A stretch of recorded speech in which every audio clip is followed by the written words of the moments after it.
Which is the best Tesla you should buy in 2025? The all-new, shiny Model Y Juniper with all its bells and whistles?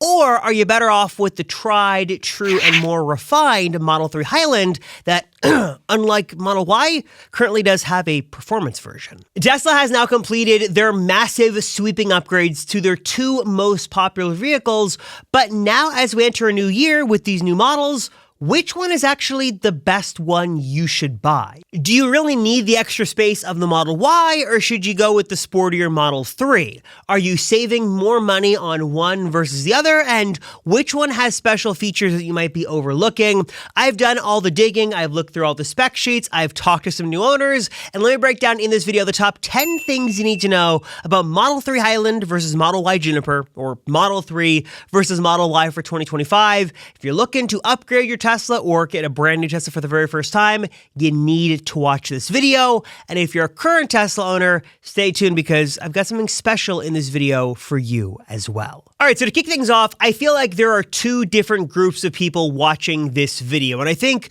your decision-making might be a little swayed one way or the other depending on where you fall. Some of you might be brand new owners looking to jump into a Tesla for a very first time. You're leaving the world of gas behind. You want to go fully electric, and for that, I applaud you, and you've got two great options to choose from, Model 3 or Model Y, and you're looking to understand what is better.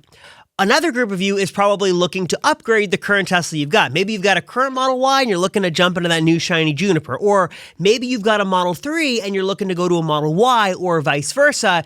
You're a little bit more of a seasoned pro. You know what Tesla is, you know what it stands for, you know the pros and the cons, but you want to know more of the intricate details that you might be missing when you're looking to make that move. So let me sort of cover all of that in this video and sort of break down the big differences between these models, because there is a lot here to consider and way more than just what you see on the surface. So first things first, let's talk about sort of core differences here, because the vehicles and I think their ethos have really changed. It used to be forever that the Model 3 was Tesla's bread and butter, then came the Model Y that was nice and it was top selling, but it was basically a bloated, more big version of the Model 3 that really didn't have any extra uniqueness or really any exclusivity of its own. It basically was just a carbon copy of the 3, just a little blown up. But now with the new announcement and the imminent release of Model Y Juniper, that is different because Tesla is really separating these cars and really making them more unique and different and really letting them own sort of their own categories. Model 3 is the sportier sedan. It's going to be fun. It's going to be really fun to drive. It's lower to the ground. It is just a great default Tesla, while the Model Y has its own design language. It's a little bit more controversial in terms of whether you like or dislike the design.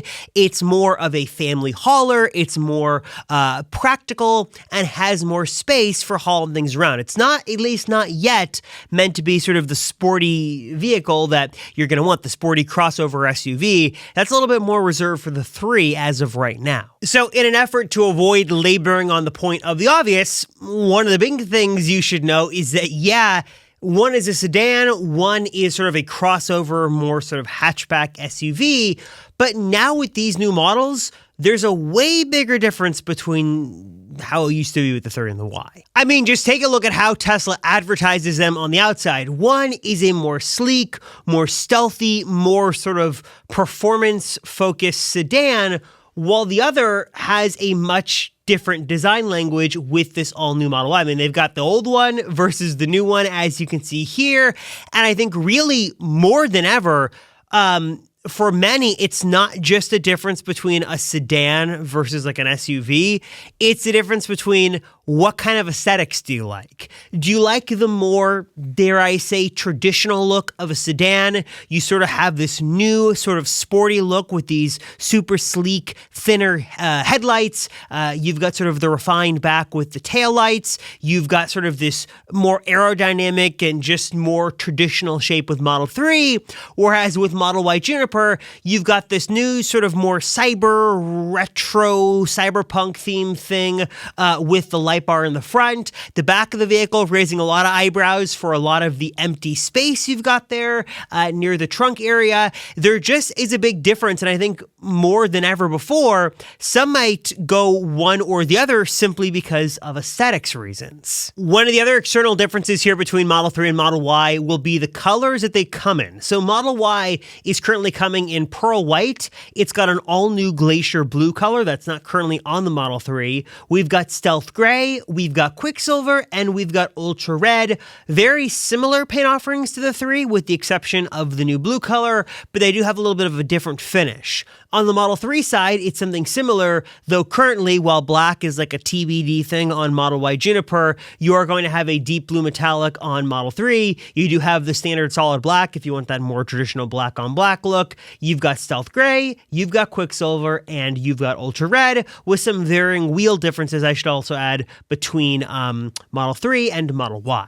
All right, but looks aside, let's start to get into some of the different functionality things between Model 3 and Model Y. Obviously, like I mentioned, the big thing is you got the hatchback on the Y versus the 3, but it goes deeper than that. One of the other big benefits of going Model Y Juniper is not only do you get sort of the latest Tesla, but you get a front bumper camera.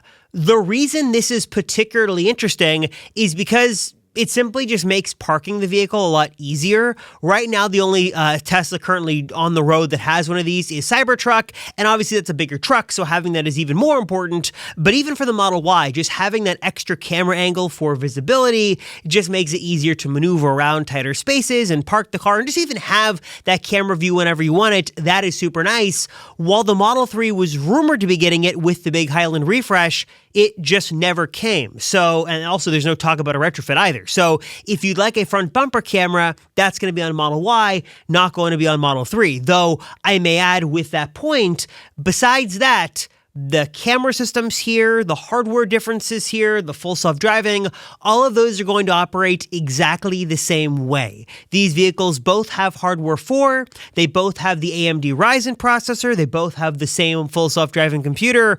Really one of the big external factors, differences here, and really one of the only technical differences is that the front bumper camera is on the Model Y and the 3 doesn't have it. And then in terms of other like external factors, like I mentioned, and like what you probably would see with your own two eyes, obviously the Y is a bit bigger than the 3. It's going to sit a little bit higher off the ground. There is some speculation that the frunk space on Model Y Juniper is larger than that on the Model 3. So if you value a larger frunk, that might be worth it. Also, the Model Y frunk has a drain plug, so you can actually drain out the contents of it if you've got ice in there or water or whatever it is. You cannot do that on the Model 3.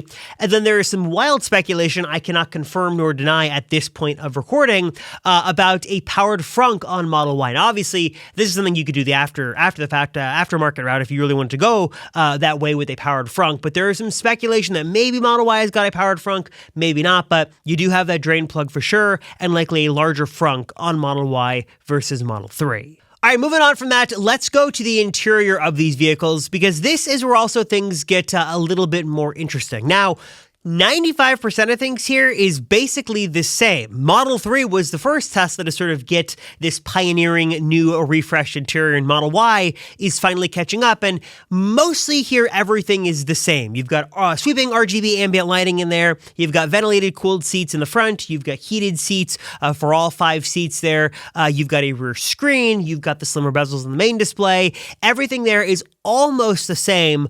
But there are a couple of critical exceptions here that might be a deal breaker one way or the other between the 3 and the Y. Okay, now when it comes to Tesla ownership in 2025, if I might give you a little pro tip here as we start a new year, that is to ensure that you are using the best accessories to elevate your Tesla experience. You want to go someplace that is known for quality, known for value, known for having a bunch of different Tesla accessories, and a place that really stands behind their product.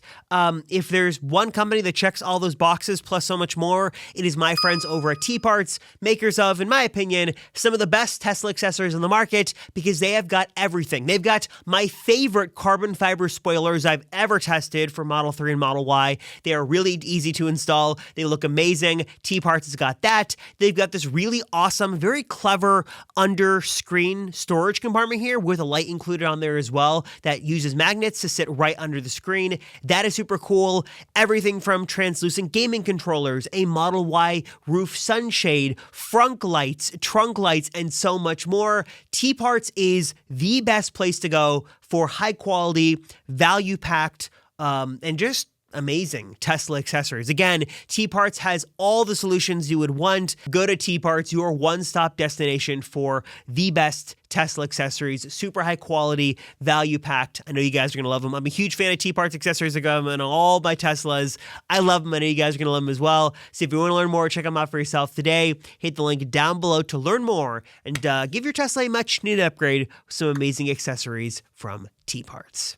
Probably the biggest one as of right now is that the Model Y has a physical turn signal stalk indicator. Don't call it a stalk. I think Tesla calls it an indicator, while the Model 3 is totally stalkless. This means that all of your shifting out of park to drive, all of your turn signals, all that stuff is going to happen on the wheel itself with those little physical clicky buttons and not happen with any sort of pull-down stalks, where the Model Y Juniper actually does have a physical stalk that you can use just for your turn signals. And I know for many, one of the reasons they didn't want to upgrade from their old Y to a new Y is they wanted those physical stocks. There was a big saying online, no stocks, no sale, and it looks like Tesla was listening and didn't want to rock the boat too much, so they kept those physical indicators around. If that is very important to you, that might be a reason to go Model Y over Model 3. Again, there are some third-party options here I should mention. There are companies like Enhanced Auto that make third-party stocks, but for the sake of simplicity, Model Y has got it while Model 3 doesn't,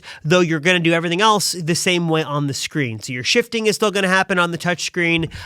Your other controls are going to happen with those physical buttons on the wheel, but one of these comes from the factory with stocks and one of them does not. Other more minor interior differences include things like how the speakers are presented on the Model Y versus the Model 3. Model 3, they're a bit more hidden, where Model Y, they're actually a little bit more prominent and actually built into the design language by the doors, with the one other big exception being the powered rear seats in the Model Y that actually can be taken down and up with buttons. That, of course, is to load the car up with more things, as you would do with a hatchback that you can't really do with the 3, where the 3 doesn't have that capability. There's also a lot of speculation right now about more seat options. Right now, the Model Y Juniper is only available in a 5-seat configuration, though there are rumors a 6 or 7 could be coming. But right now, it's only 5. Model 3 is also 5, but Model Y does give you the ability to bring those seats down and pass things through the trunk, where you just can't do that on the 3, obviously, sort of sedan versus hatchback. And when we start to get into price and specs and stuff like that, this is where things get a little tricky, as we're still in the early stages of the Model Y. And as I'm recording this video, I'm sure by the time it goes live, Model Y Juniper will be available in more countries. But as of filming, I should say that with the Model 3, you've got 3 trim levels to choose from. A rear-wheel drive offering, a dual-motor long-range offering, and then a performance version, whereas the Model Y, you've got only a base configuration and a dual motor long range. There is no performance version as of now, though it's been leaking everywhere. It's expected to be coming very soon. So I guess I should mention in that vein, if you're someone that wants a performance version, you can't get that with the current Model Y. You can only go Model 3. Keep that in mind as we look at different pricing and availability aspects here. All right, so all things considered, here are a couple of things to keep in mind when you're debating Model 3 versus Model Y. Number one is going to be timing. Not only is the Model Y going to be a little bit harder to get over the next couple of months because this thing is brand new, but also there's sort of this unspoken Tesla rule that you never want to have an early VIN, because those are the ones always plagued with issues. This has been the case with Cybertruck, Model 3, Model Y, S, X. Don't get me wrong, Tesla's gotten a lot better over the years in terms of their build quality and what they can do. And I know that especially in China, Giga Shanghai is making some of the highest quality Teslas in the world.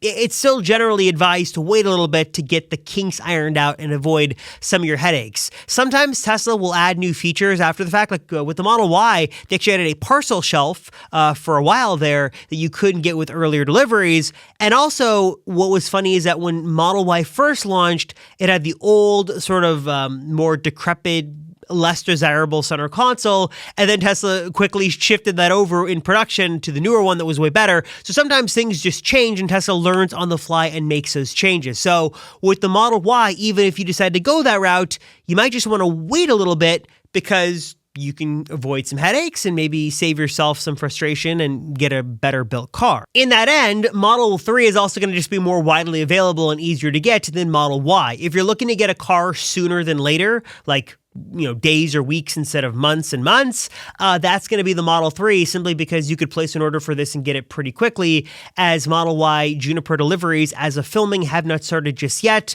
And even when those deliveries begin, there's going to be a backlog of orders and Tesla's still ramping up production. And there's also sort of the fact that it's not even available in all parts of the world just yet. So that's something else to keep in mind, is you're going to have to wait a little bit to get behind the wheel of this. And then also, like I mentioned, it's a totally different story in the United States and Canada and other places where the Model Y Juniper just isn't even on sale yet. So if you're considering the 3 and the Y in the US, for example, you got to weigh how long you want to wait. It could be 6 months. It could be 9 months. We don't know when the announcement's going to come. We don't know when deliveries are going to start. There's a whole hodgepodge of things happening with the timeline. So definitely keep that in mind as well, depending on where you live. I think ultimately, no matter which Tesla you go with, you're going to be super happy with the technology. You're going to love the features. You're going to love the comfort. You're going to love all the new experiences Tesla has brought to their new models here. Both the Model 3 and Model Y are very well done. Honestly, it probably comes down to the whole sort of tried and true thing that we talk about a lot, which is whether you value a sedan or a hatchback, whether you want the more versatility of the hatchback and you want the extra trunk space and hauling cargo and people, or you value the sportiness and the nimbleness of the sedan and the Model 3. That's probably the bigger thing to consider. Of course, the other thing to consider with Model Y is the longer you wait, the more changes we could see, both in terms of new colors and also things like new performance versions and new seat configurations. That's still in limbo right now.